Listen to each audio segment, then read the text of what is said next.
Have you ever felt that dizzying sense of lurching from one unprecedented event to another? Absolutely. That feeling of, wondering bleakly what new challenges might be just around the corner before you've even fully processed the last one. Yes, It's a sensation that's become all too familiar in our modern world, hasn't it? it really That has. constant barrage of interconnected challenges, sometimes hitting all at once, it can be incredibly overwhelming. It absolutely can. And that pervasive sense of living through an extended period of instability and insecurity, that feeling you're describing, it actually has a name that's gained significant traction recently: permacrisis. Ah, It yes. truly captures the essence of our current global landscape, I think. Permacrisis. It's a word that just resonates deeply, doesn't it? It seems to Hmm. encapsulate so much of what we collectively feel. Collins Dictionary actually crowned it their word of the year back in 2022, That's defining it as an extended period of instability and insecurity, or maybe more vividly, living through a period of war, inflation, and political instability. yeah. It just perfectly describes this era. Precisely. And it's more than just a catchy term. It reflects a profound and quite unsettling reality. Yeah. So today, in this deep dive, our mission is really to unpack this concept of permacrisis. We're going to explore its multifaceted drivers, the big forces at play here, understand its profound impact on individuals, on societies, and crucially, delve into what, if anything, can be done to navigate and build resilience in this challenging era. Okay. And we'll be drawing all our insights from the research and articles you shared with us, aiming for a comprehensive look at this, well, defining characteristic of our modern world. It really feels like we're talking about more than just a bad year or even a few tough events in isolation. This seems like a deeper, more enduring state, doesn't it? Like a kind of permanent state of upheaval. That's exactly right. Permacrisis isn't a fleeting moment of difficulty. It literally means a permanent crisis. It's a portmanteau, right? A permanent crisis, blending those two concepts into one continuous state. Right. And while Collins Dictionary really put it in the spotlight in 2022, it's interesting that policy analysts, particularly in Europe, were already using the term as early as April 2021. They were using it to define what they saw as an unfolding, persistent era of instability. So it's not just a new buzzword then. It's more like a formal recognition of a state that's been building, maybe evolving, for some time now. Exactly. What are the key characteristics then that really define this lingering state of instability? What does it feel like? Well, the defining characteristic is this sense of relentless, successive, and crucially deeply interconnected crises. Interconnected, okay. Yes, and that fundamentally prevents any real return to a predictable, stable, normal. I mean, think about just the past few years. Specific events like, say, ongoing complexities of Brexit and all its fallout. The sudden sweeping impact of the COVID-19 pandemic, which none of us saw coming in quite that way. No. And then the shock waves from Russia's full-scale invasion of Ukraine. These have all been cited as major catalysts for the term's widespread adoption. Right. Each one huge in itself. Huge. Each one, in its own right, presented immense and unprecedented challenges. But the core feeling, the permacrisis feeling, is that before societies can even begin to recover and stabilize from one, another one is already upon us. Or worse, it's directly intertwined with the last one, creating this kind of cascade effect. And that intertwining, that connection, that's where it gets really interesting and, frankly, quite unsettling, doesn't it? It does. It's not just one crisis hitting after another, like dominoes falling neatly. It feels more like being caught in a swirling vortex where everything feeds into everything else. Yeah. That description you mentioned from David Shariat-Madari, it perfectly captures the psychological echo of this, the dizzying sense of lurching from one unprecedented event to another as we wonder bleakly what new horrors might be around the corner. It's a powerful quote. It really sets the stage for a much deeper discussion on mental health and how we cope individually, which I definitely want us to get to later. It does, and that very interconnectedness you highlighted brings us neatly to a closely related yet slightly distinct concept: polycrisis. Okay, polycrisis. How is that different? Well, while permacrisis emphasizes the enduring nature of the instability, that feeling of never-ending challenges, polycrisis, stresses the need for systemic and integrated approaches to these challenges. Right. It pushes us beyond traditional sort of siloed problem solving. It's about seeing the forest, not just the individual burning I trees. see. So if permacrisis is the feeling of never-ending crises, polycrisis is the understanding that these crises are linked and actually amplifying each other. Precisely. Why does that interconnectedness matter so much, practically speaking, beyond just having a label for it? Oh, it matters profoundly because unlike discrete, isolated crises that might hit, say, one sector or one region, polycrises are compounding. One crisis doesn't just happen after another. It actively exacerbates another. It creates these really complex feedback loops that make the whole thing far greater, far more dangerous than the sum of its parts. Can you give an example? Sure. Think about economic instability, maybe driven by high inflation. That can directly fuel social unrest. People are simply less tolerant of hardship when they feel squeezed financially. Right, patience wears thin. Exactly. Then this unrest, this existing tension, can be manipulated and amplified by misinformation campaigns online, often targeting those divisions, Yeah. which then makes the original economic issue even harder to solve because social cohesion, trust, it starts to break down. It creates this domino effect where each falling piece hits multiple others, sending ripples everywhere. Wow. So it's like trying to put out a fire, but the smoke from that fire is actually igniting new fires elsewhere, and then those new fires are making it harder to get water to the original one. That's a really good analogy. Yeah. That's a powerful and, yeah, a bit unsettling image. Do the sources give us a concrete, maybe more illustrative example of this polycrisis in action? They do, and it ties in perfectly with some long-standing warnings about humanity's relationship with the planet. Consider the concept of ecological overshoot. Ecological overshoot. This aligns very closely with the limits to growth warnings from, decades ago now. Right, I remember those. They suggested that unchecked economic growth and resource consumption would eventually surpass Earth's carrying capacity. Basically, humanity's demand on the planet's resources exceeds what the Earth can regenerate sustainably. So we're essentially consuming more than the planet can realistically supply year after year, living beyond our ecological means. Precisely. And this ecological overshoot then leads directly, inevitably, to environmental degradation, climate change, and the alarming loss of biodiversity we're witnessing. Okay, the environmental impacts are clear. But where's the polycrisis connection? Right. Here's the critical polycrisis link. These environmental issues, they don't stay neatly within the realm of nature. They directly threaten societal stability. For instance, think about declining fish stocks due to overfishing and ocean warming. Right. That can decimate coastal communities' livelihoods, leading to widespread unemployment, poverty. This economic hardship can then trigger forced migration as people search for new opportunities. Which creates new pressures elsewhere. Exactly. It leads to increased competition for resources, social tension with neighboring regions, maybe even outright conflict in some cases. Or think about fertile land turning into desert due to climate change. Yeah. Food insecurity rises sharply. This can easily lead to social unrest, political instability within affected nations, maybe even state failure in fragile contexts. Right. So it vividly demonstrates how an environmental problem spirals, it cascades into a full-blown economic, social, and political crisis, often all at once. And that feeds the larger sense of permacrisis. It's this incredibly complex, interconnected web of consequences. That's a brilliant and truly impactful way to illustrate how these big, sometimes abstract concepts like overshoot and polycrisis directly connect to our lived reality in the very fabric of society.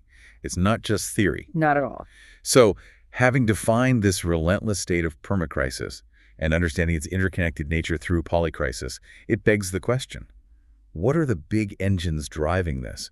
What are the major macro-level forces actively shaping this permacrisis world we seem to be living in? That's the crucial next question. And one of the most immediate and profoundly impactful forces we're seeing, according to the sources, is the peril within domestic national fragilities, coupled with escalating international economic tensions. Okay, domestic fragility and international tension. Let's break that down. So the sources highlight a protracted cost of living crisis. This isn't just a blip. It's pushing social unrest and political instability to levels unlike anything many developed nations have seen in decades. We've all felt that pinch, haven't we? Prices for everything, groceries, gas, housing, just seem to keep climbing, and paychecks often aren't keeping pace. Absolutely. And the data shows this isn't just an inconvenience, it's a profound threat to stability.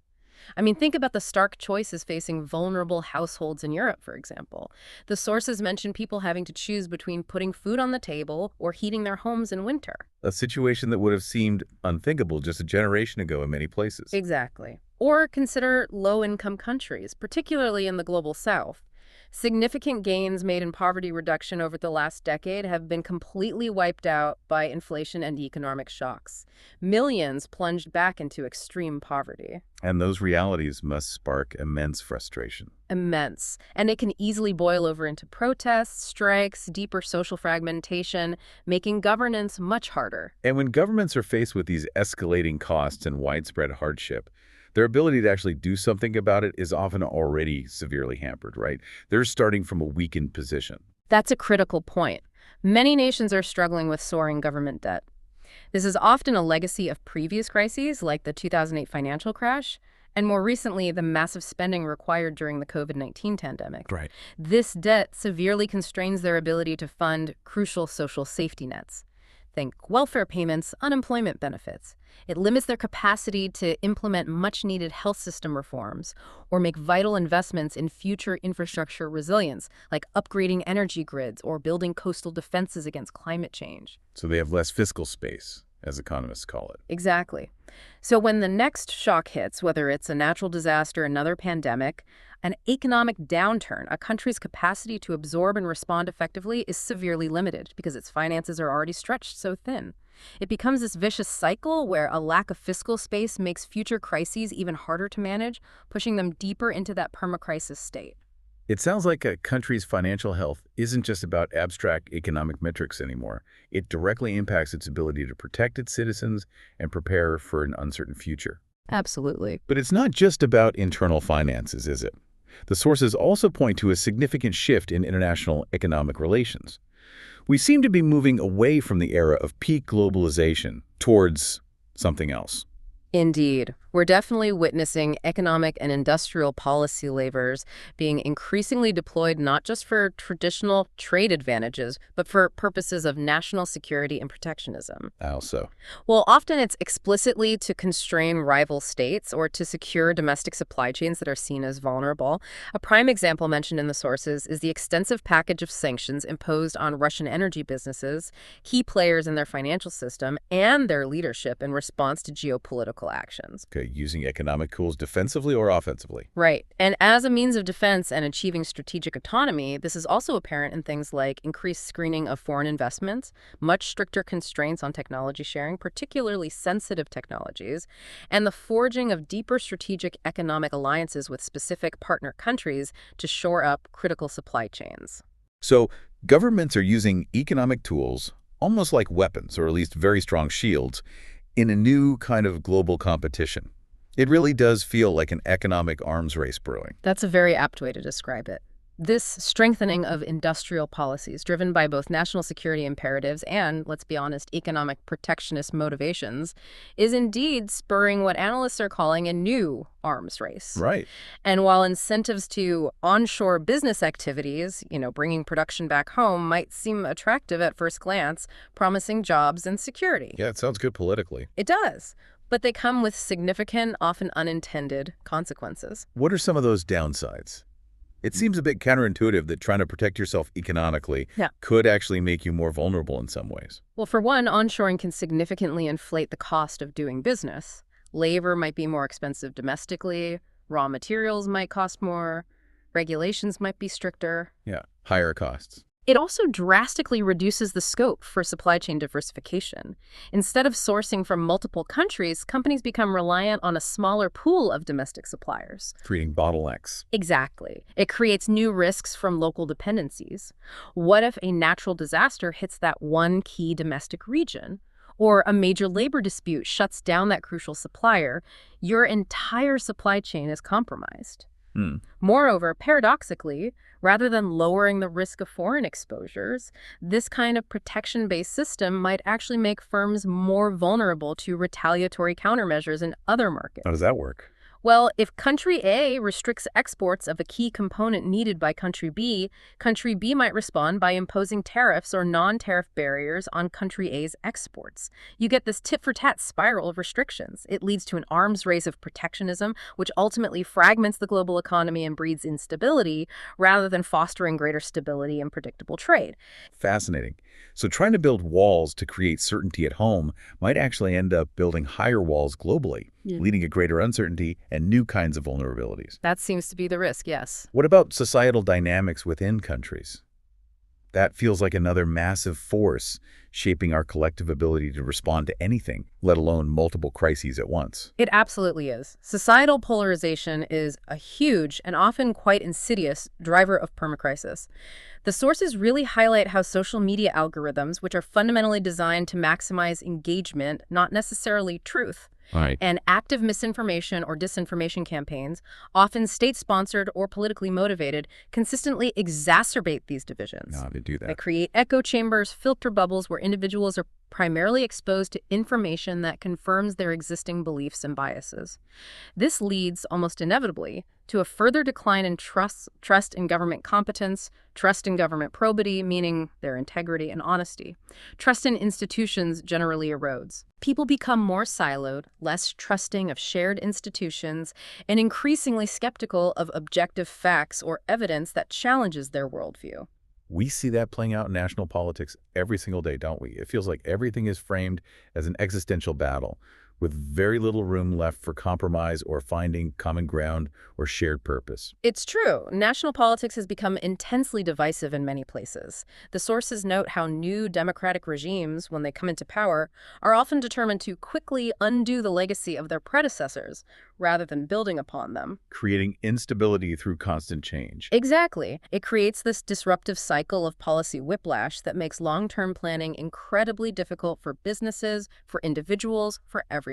Meanwhile, you have illiberal regimes seeking new tools, things like heightened surveillance, expansive emergency laws, not necessarily to address genuine crises, but often to entrench and retain power, frequently by suppressing dissent. And the sources connect these internal divisions, this breakdown of trust and political churn, to some really stark potential outcomes, don't they? It's not just about political squabbling anymore. They do. These factors are seen as directly contributing to a rising likelihood of political violence and even, in extreme cases, state collapse.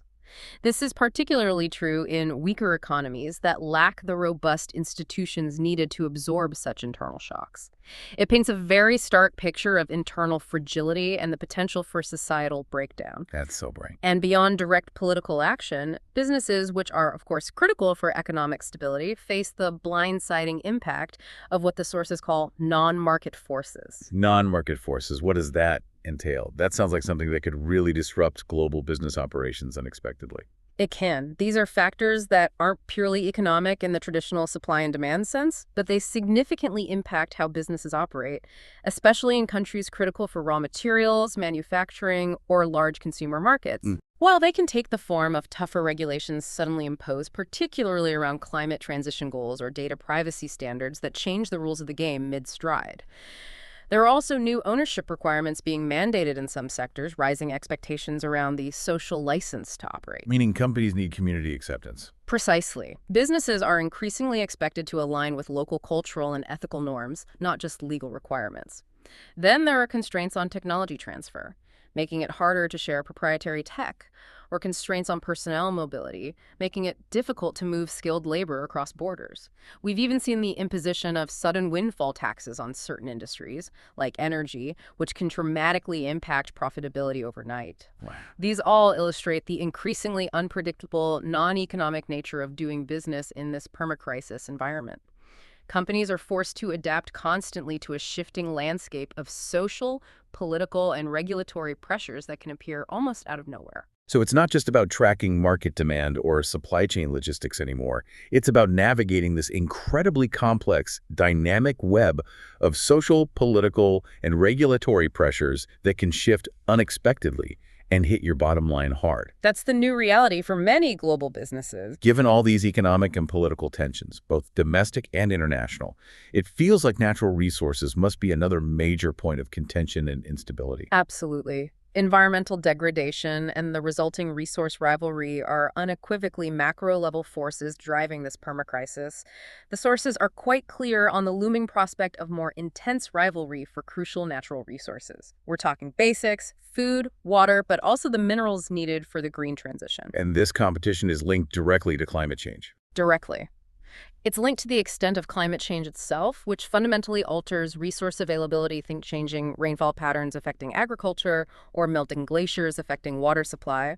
And it's also linked to the global commitment, or maybe lack thereof, to net zero imperatives, because the transition away from fossil fuels creates huge new demands for different kinds of resources like lithium, cobalt, rare earths. Right. So as the planet changes and as our energy systems change, the competition for what's left or what's newly vital just intensifies. How does that play out in terms of creating those cascading crises we talked about? It creates a really dangerous and almost unavoidable cascade. You have geopolitical conflict, which might already be simmering, intensified by climate change effects like drought or floods, plus resource competition all mixing together. This volatile mix informs the likelihood of acute commodity price spikes. Like we saw with grain and energy recently. Exactly.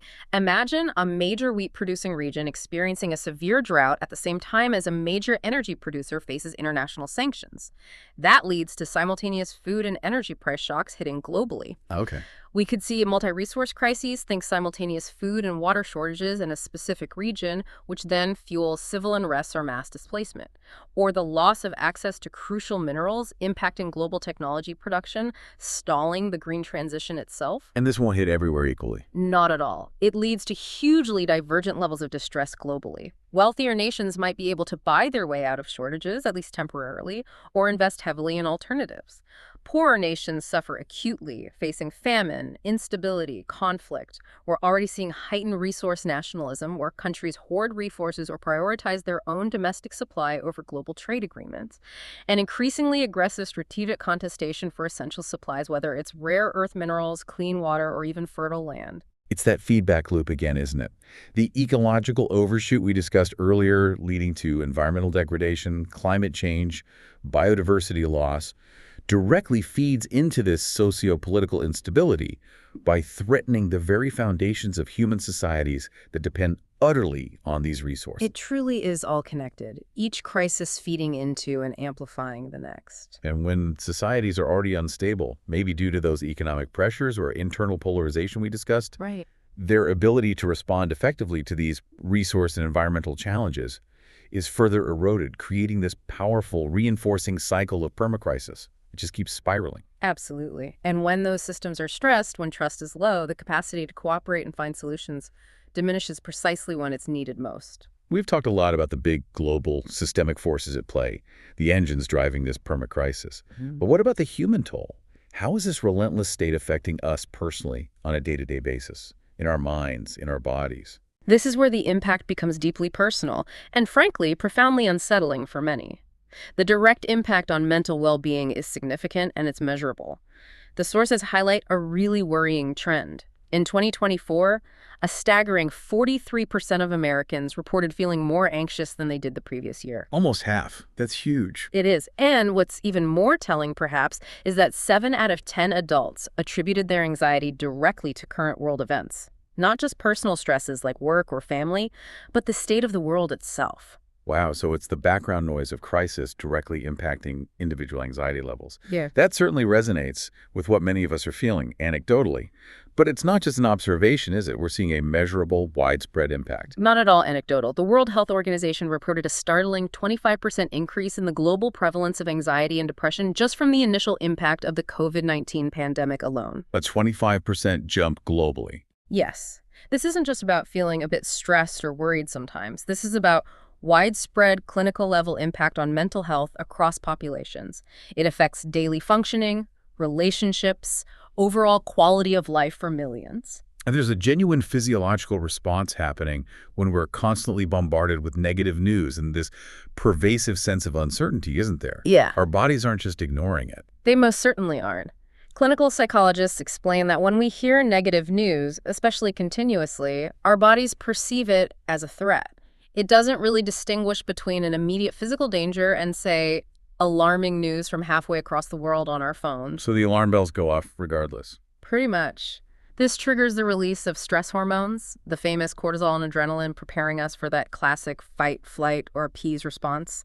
Or if those options aren't available or feel ineffective, it can even lead to a sense of dissociation or numbness, just shutting down. Constant exposure to this kind of pessimistic or threatening information primes our brains to have less optimistic expectations for future events.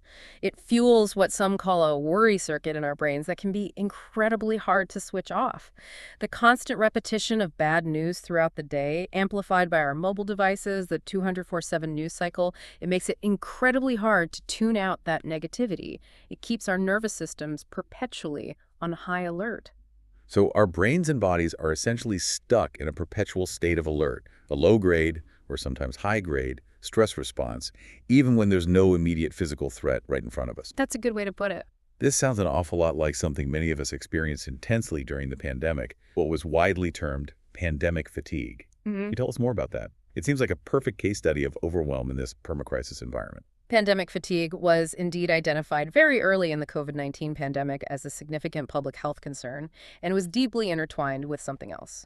The infodemic. The infodemic. Yes, an overwhelming deluge of information. Some accurate, but much of it misinformation, disinformation, rumors making it incredibly difficult for people to discern credible health information from noise.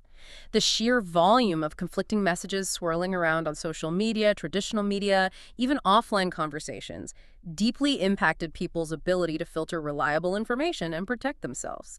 It led to immense exhaustion, confusion, and cynicism. So it wasn't just the virus itself that was exhausting, but the constant, confusing, often contradictory noise surrounding it that really wore people down. Exactly. The mental load was enormous. How did this fatigue actually manifest online? The sources provide a really interesting thematic analysis based on social media data from mid-2022. What did they find? They did, and it offers a vivid snapshot of the public mood at that time.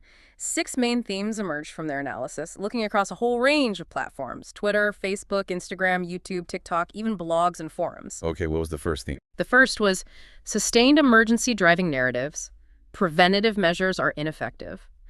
Basically, users felt that after so long, measures like vaccines, masks, lockdowns were simply not working effectively enough because COVID just kept going. Right. They'd voice frustrations online, things like, shouldn't it be clear by now that vaccines and masks don't work? Or, if the jabs were so effective, why are COVID infections still rising? And comments like, lockdowns all that time were just a waste of our time. There was also particularly strong opposition noted regarding children wearing masks, often based on claims the risk to kids was overstated or that mask efficacy wasn't proven for them. That reflects a real sense of frustration and perceived futility, doesn't it? Yeah. Like running on a treadmill and getting nowhere. What was the second theme? The second was anger, apathy, or disinterest towards preventative measures. This theme captured a deep emotional indifference or sometimes outright anger towards the public health measures themselves, going beyond just questioning their effectiveness. How did that sound? You'd see narratives like, hardly anyone cares anymore and is following the rules anyway, or pointed questions like, why are we still wearing masks? Or why are we still testing for COVID all the time? Some users also voice strong opposition to normalizing these measures long-term, or things like vaccine passports, using phrases like, don't want faceless societies, clearly highlighting a rejection of perceived government control over daily life and personal freedom. So it's a step beyond just questioning efficacy. It's a direct emotional response, being fed up, feeling resentful, almost a form of rebellion against perceived infringements. Yes, a strong emotional reaction. And I imagine that level of emotional exhaustion must have led many people to just tune out entirely, disengage. Exactly. That was the third theme. Information avoidance or dismissal. This was characterized by users actively dismissing new information, often using sarcasm or popular internet emojis like the yawn face or an eye roll. Like a defense mechanism? Very much so. Reactions to reports about new COVID-19 variants being considered a threat were frequently met with responses online like, oh, here we go again, yawn, or a dismissive, breaking news. There's a new scary COVID variant. Sigh. Users also increasingly questioned how long the media would keep reporting on COVID, explicitly stating things like, so over it, nobody cares anymore. Even when the Mpox emergency was announced during that period, a completely different health threat, it was met with a simple yawn from many online, indicating that deep fatigue. That's such a stark indicator of just how overloaded people were. It really is a psychological defense, isn't it? To just disengage when faced with perpetual bad news. It absolutely is, which leads into the fourth theme. Overwhelmed with multiple or sustained emergencies, the sheer convergence of multiple crises happening at once, or just the prolonged, unyielding nature of the COVID pandemic itself, led users to express profound feelings of being overwhelmed. What did that look like? It included feelings of helplessness, deep frustration at the continued, pervasive impact on their daily lives. Users referred to being tired of pretending things were okay, or having to suppress their own concerns and fears just to function day to day. One user was quoted saying, "This place is a mess right now. I'm exhausted from pretending it's okay." That's heartbreaking. It is, and there was a noticeable narrative crossover here, too. When the Mpox emergency announcements hit, it significantly increased the volume of discussion online, but it often got intertwined directly with the existing COVID-19 content, compounding that feeling of being trapped in a ceaseless state of emergency. So the addition of a new crisis, even if it wasn't directly related to COVID, just added to that existing pile of exhaustion. It perfectly illustrates the compounding nature of a polycrisis right down at the individual emotional level. Exactly. What was the fifth thing they identified?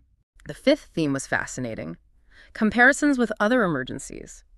Users frequently compared health emergencies, like COVID or Mpox, to other global issues as a way to downplay the risk or significance of that particular emergency. How would they do that? They might challenge its emergency status or question the rationale for preventative measures by pointing to other, bigger problems. Sometimes it even linked into broader conspiracy theories. For example, the impact of COVID-19 was often unfavorably compared to other global issues like starvation, seasonal influenza, heart disease, injuries, cancer, with users stating these things contributed more to overall mortality anyway. You saw comments like, "I'm tired of reading about COVID and now this monkeypox mess. More people died of hunger last year than from COVID-19.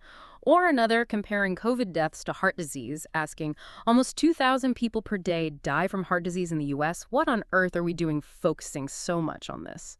There was also recurring questioning online about the climate change emergency, with some suggesting it was just another scam, like they perceived COVID to be, or that it would be used as the pretext for the next round of lockdowns. That's a really interesting insight, how people rationalize or minimize one crisis by pointing to another, sometimes seemingly unrelated one, or even linking them into broader conspiracy narratives.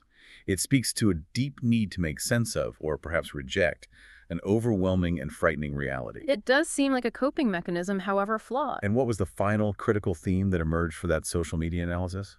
The sixth and final theme was distrust in health and other authorities. This was pervasive. Narratives in this theme express significant distrust towards health organizations, government agencies, even scientists and the media. This was predominantly observed around the perceived mishandling of the COVID-19 pandemic or other health emergencies. What kind of things were people saying? You'd see blunt statements like, "The government and media lied to us," or "The government doesn't want to give up its new emergency powers," reflecting a deep cynicism about motives. This theme also encompassed multiple conspiracy-related narratives, ideas like public health measures being primarily about social control, or the Mpox outbreak being somehow part of a plandemic orchestrated by hidden forces. Wow. And disappointment over vaccine efficacy claims, especially some of the early promises made about preventing transmission altogether, definitely fueled this distrust. It led users to question subsequent advice, like booster recommendations and the underlying science being presented. This is such a critical point, because trust in authorities is absolutely essential for effective public health responses, and really for societal cohesion in general, isn't it? Foundational. If people don't trust the source of the information, they're simply not going to follow the guidance, no matter how sound it might be. The sources also mentioned some counter-narratives to this widespread pandemic fatigue. What were those about? Yes, amidst all the fatigue and distrust, there were counter-narratives. These typically came from users who expressed disappointment or frustration at the complacency of others, or at those openly expressing pandemic fatigue and abandoning precautions. So people pushing back against the fatigue. Exactly. These users often felt judged for continuing with public health measures like masking, or they expressed feeling tired of it all too, but felt they had to continue for their own safety or the safety of vulnerable loved ones. High-risk or immunocompromised individuals were frequently observed within this theme, making statements like, look, we are so bored of COVID-2, or we are over COVID-2, trust me, but it's still here, and to keep our families safe, we need to face reality and take precautions. Some even reported being dismissed or actively bullied for their continued adherence to measures, with one user asking online, why are people bullying those who still choose to wear masks? That paints such a vivid picture of the social complexities and deep divisions that emerged from the pandemic experience, going way beyond just the direct health threat. It shows how the infodemic and the resulting fatigue spread into our social interactions too, creating new fault lines. It really fractured things in many ways. So, understanding how individuals respond to crises is clearly central to navigating this permacrisis. It's obviously not a one-size-fits-all experience. Can you elaborate a bit more on that subjective nature of what constitutes a crisis for each of us? Absolutely. A crisis at its very core is inherently defined by an individual's subjective perception. It's not just about the objective severity of an external event, but rather a perceived imbalance between that difficult event and the person's available resources, both internal coping skills and external supports to deal with it. Okay. This perceived imbalance causes significant disequilibrium, significant distress, because fundamentally, humans are constantly seeking a sense of balance or homeostasis in their lives. So what might be a temporary setback for one person who has robust support networks and strong coping skills could be experienced as a full-blown crisis by another person facing the exact same event but having fewer resources or perceiving the threat differently. So, what might be a crisis for one person might just register as a really bad day for another, depending entirely on their internal resources and external support systems and their perception of the event. Exactly. Perception and resources are key.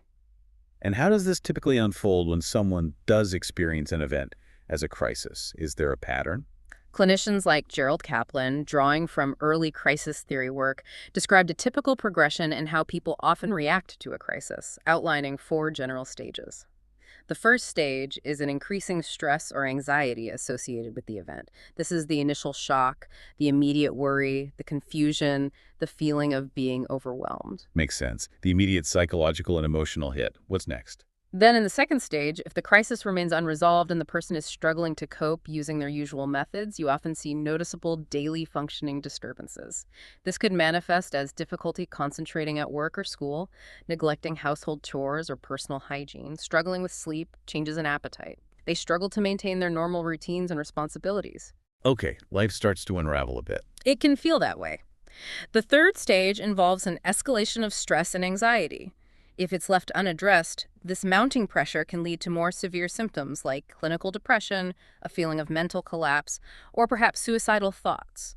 Alternatively, if the person starts to find or is helped to find new coping methods, they might achieve a partial resolution at this stage, beginning to regain some footing, even if things aren't perfect. And the ultimate goal then is that 4th stage. The 4th stage, the goal of crisis intervention, is a return to equilibrium.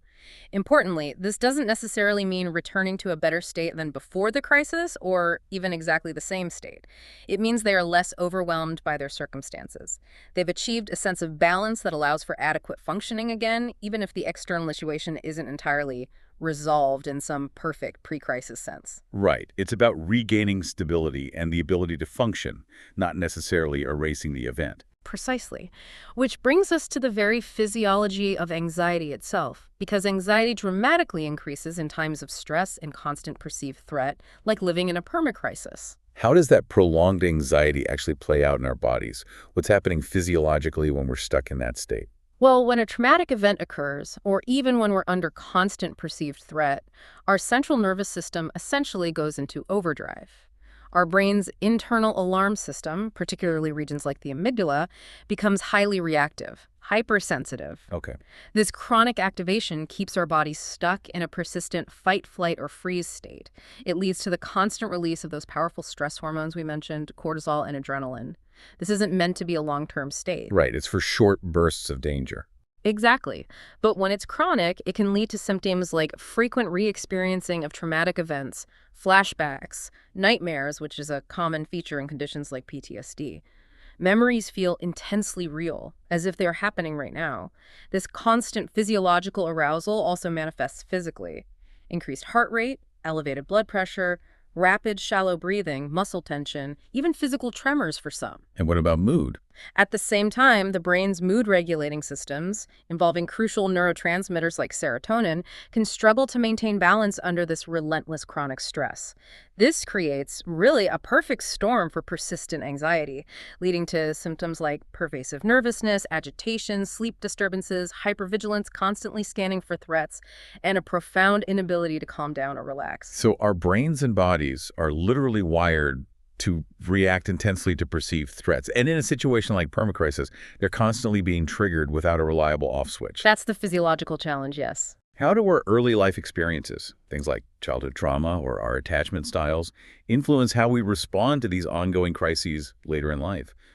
Do they sort of predispose us to react in certain ways? They absolutely do. Childhood trauma and the insecure attachment styles that can result from it can indeed predispose individuals to react to current crises with deeply ingrained patterns of mistrust, avoidance, or difficulty in forming secure, supportive relationships. How so? This significantly impacts their ability to seek out or even accept help when they're facing challenges as adults. The sources make an important distinction between type I trauma, which is usually a single identifiable traumatic event like a natural disaster or a serious accident, Okay. and type 2 trauma, which involves multiple, often repetitive traumatic events over time, such as ongoing physical, emotional, or sexual abuse, or profound neglect during childhood. And they have different long-term effects. Research suggests they often do. Children who experienced a single traumatic event, type 1, often have detailed, albeit distressing, memories of it. But those who endured multiple or repetitive traumas, type 2, may exhibit more complex and pervasive responses. These can include things like dissociative processes, mentally checking out recurring trance-like states, persistent depression, difficulties with emotional regulation, and sometimes even suicidal ideation developing as desperate coping mechanisms. That's incredibly tough. And how do attachment styles, which are formed so early in life based on our relationships with primary caregivers, tie into this and shape our adult reactions to crisis? Attachment styles are fundamental. These are the patterns of forming emotional bonds with caregivers that develop in infancy, and they continue to profoundly influence our coping skills, our expectations of relationships, and our relationship patterns right into adulthood. Children exposed to inconsistent, neglectful, frightening, or actively harmful caregiving may develop what are termed insecure attachment styles. The main types described are dismissive avoidant, anxious ambivalent, and disorganized disoriented reactive. Can you briefly describe those insecure styles and how they might play out when someone faces a crisis as an adult? Sure. A dismissive avoidance style often stems from caregiving that was emotionally unavailable, neglectful, or perhaps consistently rejected bids for comfort. As adults, these individuals tend to suppress or rarely display emotion, engage with others in a rather detached manner, and often appear hyper-independent. So in a crisis. In a crisis, they might withdraw completely, trying to handle the hurt, fear, and practical problems entirely on their own. They learned early on that depending on others was unreliable or even painful, so they avoid vulnerability. Okay. What about anxious ambivalent? An anxious ambivalent or preoccupied style often comes from caregiving that was inconsistent, maybe oscillating between being nurturing and responsive and then being intrusive, unavailable, or misattuned. As adults, these individuals often feel confused and insecure in relationships, they have difficulty trusting others consistently, and may react unpredictably. And in a crisis situation. In a crisis, they might swing dramatically between clinging desperately to others for support and reassurance, and then suddenly pushing them away out of fear or anger. They might demonstrate helplessness or even aggression as a way to try and maintain connection and get their needs met. Desperate for reassurance, but fundamentally unsure how to get it consistently or if it will last. That sounds really difficult to navigate, both for them and people around them. And the third type, disorganized, disoriented, sounds particularly challenging. It often is. A disorganized, disoriented attachment style is frequently associated with caregiving that was grossly neglectful, abusive, or genuinely frightening for the child. Perhaps the caregiver was a source of both comfort and fear. Children might exhibit confusing or disoriented behaviors like freezing, rocking, or active dissociation in the presence of the caregiver. And as adults. As they mature, individuals with this pattern often struggle deeply with forming stable, intimate relationships. They may seem devoid of empathy in some contexts, yet intensely needy in others. They often suffer from profound, low self-esteem, chronic anxiety, and difficulty regulating intense emotions. In severe cases, some may be diagnosed with reactive attachment disorder, characterized by a marked lack of seeking or responding to comfort from attachment figures, stemming directly from that early harmful caregiving experience. So essentially, the takeaway is that if you learned very early in life that relationships are unsafe, unpredictable, or that caregivers themselves were a source of fear rather than reliable comfort, you're far more likely to distrust offers of support, struggle to ask for help, or maybe withdraw entirely when a crisis hits later in life. That's the core idea. Our past profoundly shapes our present coping. It's such a profound connection between our earliest experiences and how we handle the stresses of today. Recognizing that in ourselves and perhaps in others around us feels really important. It is. It fosters understanding and compassion. Okay, this all sounds incredibly challenging, this relentless state of permacrisis, its deep systemic roots, and its very real personal tolls, especially considering how our past can shape our present reactions. But we can't just throw our hands up in despair, can we? What can we do? What do the sources suggest about building resilience and actually coping in this permacrisis world, both as individuals and maybe collectively? No, we absolutely cannot just give up. And thankfully, the sources offer several crucial strategies looking at both individual actions and broader systemic needs. They emphasize that while the challenges are undoubtedly immense, agency and hope are still possible, still vital. Okay, that's good to hear. Where do we start on the individual level? First, for individuals, cultivating hope is presented as paramount. Not just wishful thinking, but actionable hope. Positive psychologist Charles Snyder developed what he called hope theory. It suggests that even in psychologically challenging times like now, by actively building achievable goals, nurturing a positive sense of personal agency, believing you can make things happen, and mapping out concrete pathways to reach those goals, we can tap into the tangible benefits of feeling genuinely hopeful. So it's about setting sights on something achievable, believing you have some power to get there, and actually figuring out the steps, rather than just passively wishing things were different. Exactly. It's a proactive, cognitive kind of hope. And what are the tangible benefits of cultivating that kind of hope? Does it really make a difference? The research cited is compelling. Studies looking at over 13,000 individuals found that hope, defined in this active way by Snyder, is consistently associated with lower levels of depression, an increased sense of meaning and purpose in life, better reported physical health outcomes, and even lower reported cancer risks in some studies. It's a powerful internal resource that fuels proactive coping and well-being. Wow, that's significant. So hope isn't just a nice feeling. It has real psychological and even physical benefits. What else can help? Complementing this idea of proactive hope, Buddhist wisdom offers another vital perspective: the importance of embracing impermanence. That sounds counterintuitive, maybe. Yeah. Humans inherently dislike uncertainty, don't we? We crave fixed points, certainty in our jobs, our health, our relationships, the state of the world. We absolutely do. Our brains seem wired for predictability. Uncertainty feels threatening. But recognizing, truly accepting, that our realities are constantly changing, that everything is impermanent, can actually be incredibly liberating, not depressing. The sources suggest it offers endless possibilities for positive change. Wow, so. Well, this isn't about disregarding suffering or pretending problems don't exist. It's more about fostering a productive adjustment to the reality that things do change. It encourages us to try and relax into the inevitability of change, maybe fostering a belief that people and systems are always in flux and therefore can always be working toward a better place, even if imperfectly, even if slowly. It's about letting go of the illusion of absolute control and finding agency within the flow of change. So, accepting the ebb and flow, the constant change, and then looking for opportunities to act constructively within that flow, rather than fighting against the tide. That's the essence of it, finding peace in flux. What's another practical step we can take to build our own resilience, especially when feeling overwhelmed by big global events we can't control? Taking action for others. This connects back to agency. While embracing impermanence might mean relinquishing the illusion of control over everything, it doesn't mean we have no agency at all. Where there are crises, there are always groups in need, and there are always opportunities, big or small, to contribute positively. Taking action where one knows they can make a tangible difference, especially helping others, has been consistently shown in psychological research to increase personal happiness, and it naturally builds hope. It allows us to exercise our willpower toward larger societal-level goals, shifting our focus from what we can't control to where we can genuinely make an impact, even if it feels small.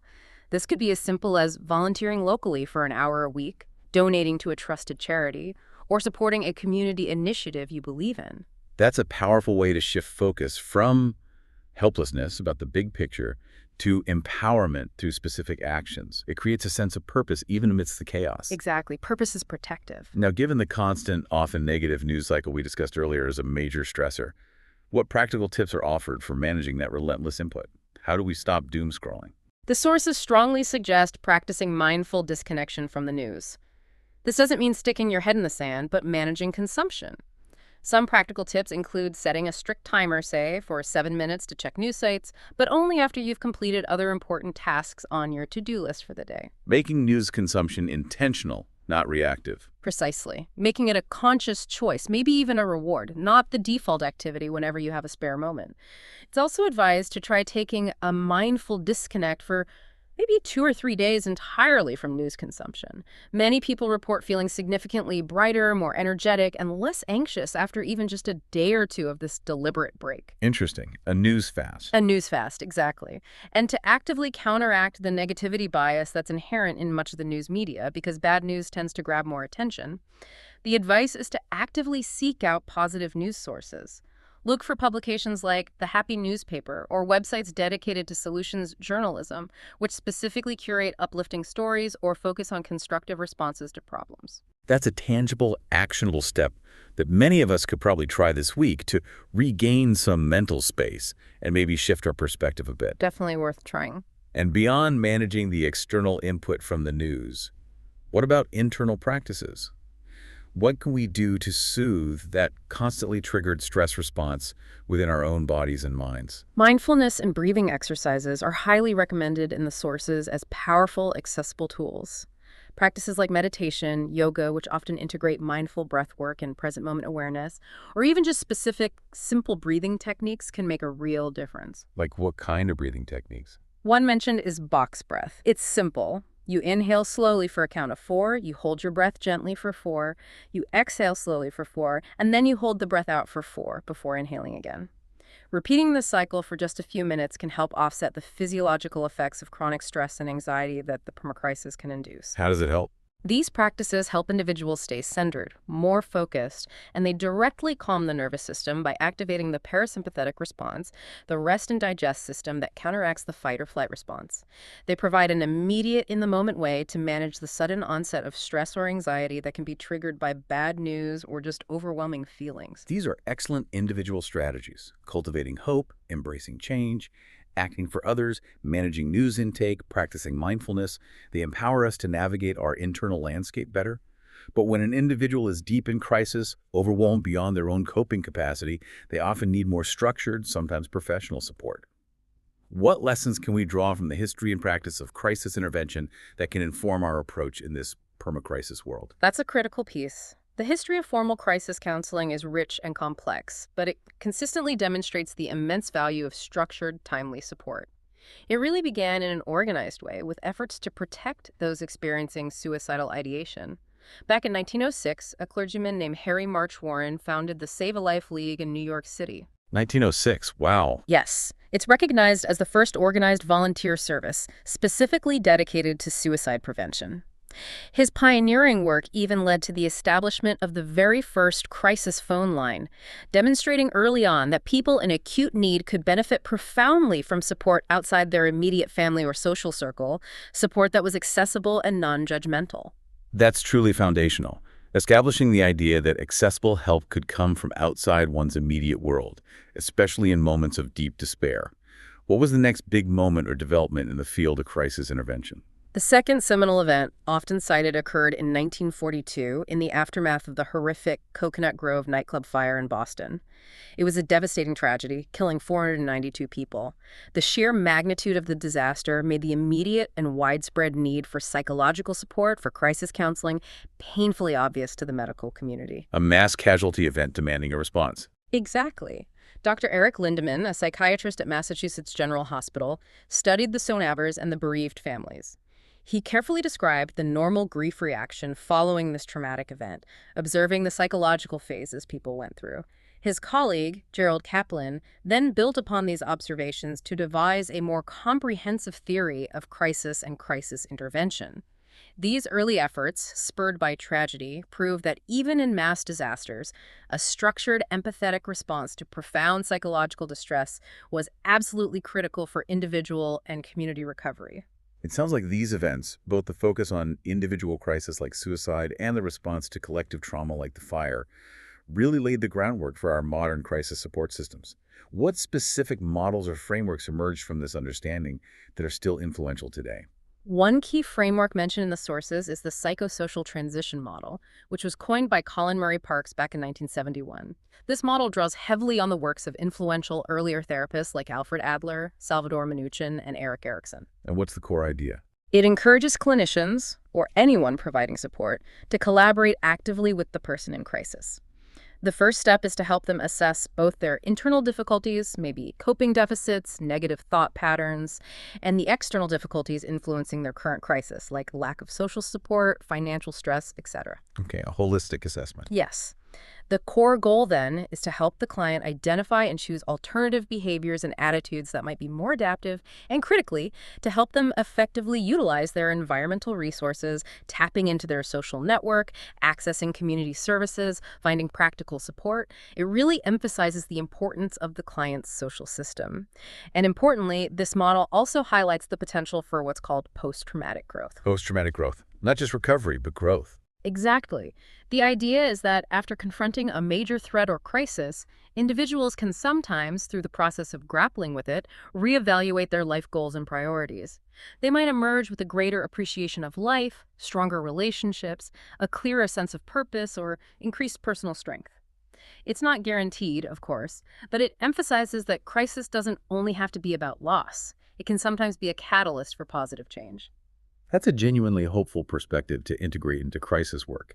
What about models for immediate on-the-ground support during very acute crises, like right after a disaster? For that immediate frontline support, there is the psychological first aid PFA model. This was first really articulated by Beverly Raphael in 1977.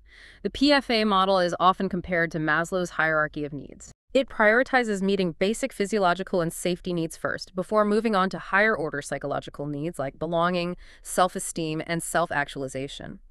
It stresses the paramount importance of providing immediate psychosocial support, which means non-intrusive, compassionate presence, ensuring clear, accurate communication, and helping people access basic, tangible resources like safe housing, food, water, and medical care in the immediate aftermath of a disaster or traumatic event. The idea is you have to address the most fundamental human needs first to stabilize the individual, creating a foundation of safety before attempting deeper psychological support. That makes perfect practical sense in a chaotic, immediate situation. Stabilize first. And for a more comprehensive, maybe step-by-step approach used in clinical crisis intervention, what models are commonly used? A widely used and very practical framework is Robert's 7-stage crisis intervention model. It offers a holistic, step-by-step approach. The first stage is a psychosocial and lethality assessment. Sounds thorough. What does that involve? It involves a rapid but comprehensive assessment of the person's biopsychosocial factors, their physical health, mental state, social situation. It looks at their external supports and current stressors, any immediate medical needs, current substance use, their typical coping methods, healthy or unhealthy. And critically, it involves assessing for suicidality or homicidality, any immediate risk of harm to self or others. It's about getting a complete yet urgent picture of the individual and their immediate situation. So understanding not just the crisis event itself, but all the surrounding factors that might be contributing to the crisis or could potentially help resolve it, including immediate safety risks. What's next after that crucial initial assessment? The second stage is to rapidly establish rapport. This means building an efficient but genuine therapeutic alliance, even under time pressure. It's about demonstrating culturally responsive respect, acceptance, maintaining a non-judgmental attitude, and actively working to instill hope in the client, even if it's just the hope that things can get a little bit better, that they're not alone. Building that trusting connection quickly is absolutely paramount for the work to proceed. Absolutely essential, especially when someone is feeling vulnerable, maybe ashamed or alone. Trust is the foundation. Definitely. The third stage is to identify major problems or crisis precipitants. Here, the clinician works collaboratively with the client to explore and then prioritize the specific event or series of events that actually led to the current crisis state. Yep. What was the trigger? What tipped them over the edge this time? Understanding the catalyst clearly is key. Right, pinpointing the immediate cause of the disequilibrium. What then? Then, in the fourth stage, comes dealing with feelings and emotions. This involves actively encouraging the client to verbalize the feelings related to their crisis, the fear, the anger, the sadness, the confusion. The helper uses active listening techniques, paraphrases what the client says to show understanding and ensure they feel heard, and asks gentle, probing questions to help them articulate their internal distress more fully. It's really about creating a safe space for them to express what they're truly going through without judgment or interruption. Giving voice to the pain and confusion, validating their experience. Yes, validation is crucial. The fifth stage is to generate and explore alternatives. This is where the helper and client transition into problem-solving mode together. They brainstorm potential new coping strategies, often drawing on strengths or strategies that worked for the client in overcoming past crises, or perhaps introducing new, healthy ways to respond to the current situation. It's collaborative exploration of options. Okay, moving towards solutions. Exactly. The sixth stage builds directly on that. Implement an action plan. Here, they collaboratively devise a concrete, realistic treatment plan with actionable steps that the client feels capable of beginning to take. These steps should be specific, measurable, achievable, relevant, and time-bound. SMART goals are often used here to move them towards reestablishing equilibrium. So putting those newly explored strategies into practice, starting the journey back towards stability with clear, manageable steps, and the final critical stage in Robert's model. The seventh stage is follow-up. This isn't just a one-off intervention.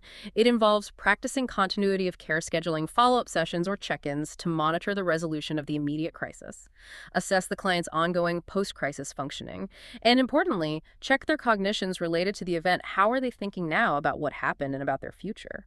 This ensures ongoing support, helps reinforce the new coping skills they've learned, and helps prevent relapse back into a crisis state, promoting longer-term stability.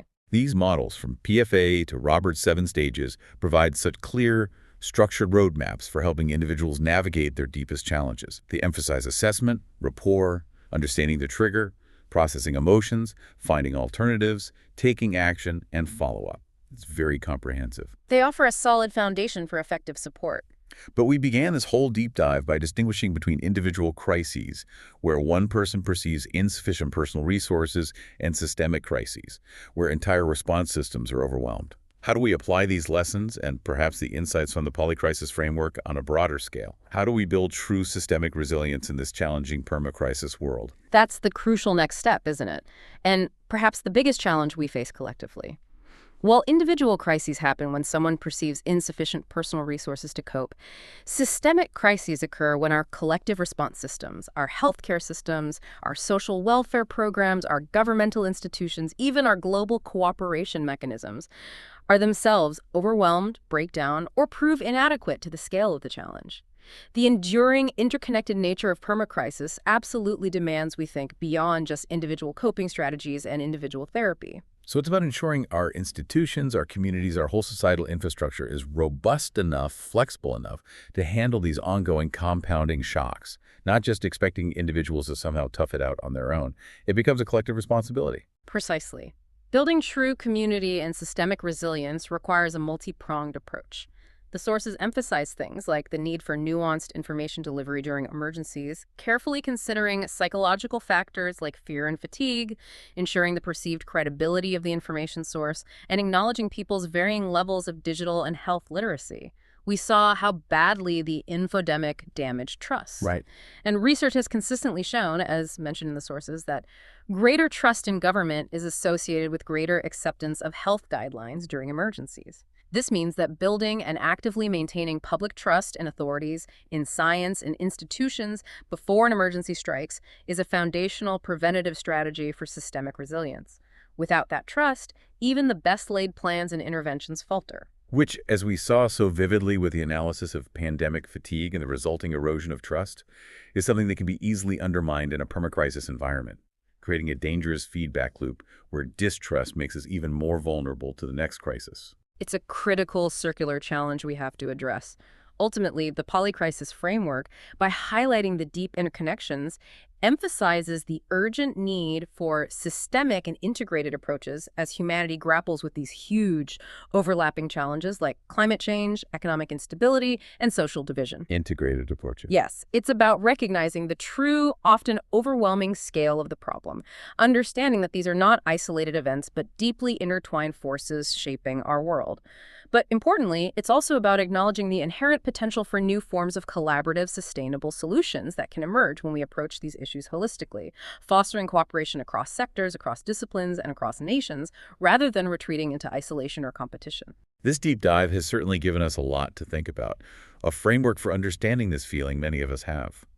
We've journeyed from the macro forces of economic tension, societal polarization, and resource rivalry, which can feel abstract sometimes, right down to the very personal toll on our mental and physical health. We explored how we physiologically react to chronic stress and how the deep roots of our individual coping styles formed in childhood affect us today. It's a complex tapestry, isn't it? It really is. But we've also explored paths forward, both powerful individual coping mechanisms like cultivating hope and mindfulness, the vital role of structured crisis intervention for those in acute distress, and this critical overarching need for building systemic resilience through trust and integrated solutions. Recognizing the distinct threads of permacrisis, the enduring instability in polycrisis, the interconnectedness, is really the essential first step toward navigating it more effectively. It affects us personally, physiologically, societally, globally. It's challenging our very definitions of stability and progress. So as we wrap up this deep dive, let's leave you, our listener, with this provocative thought to mull over.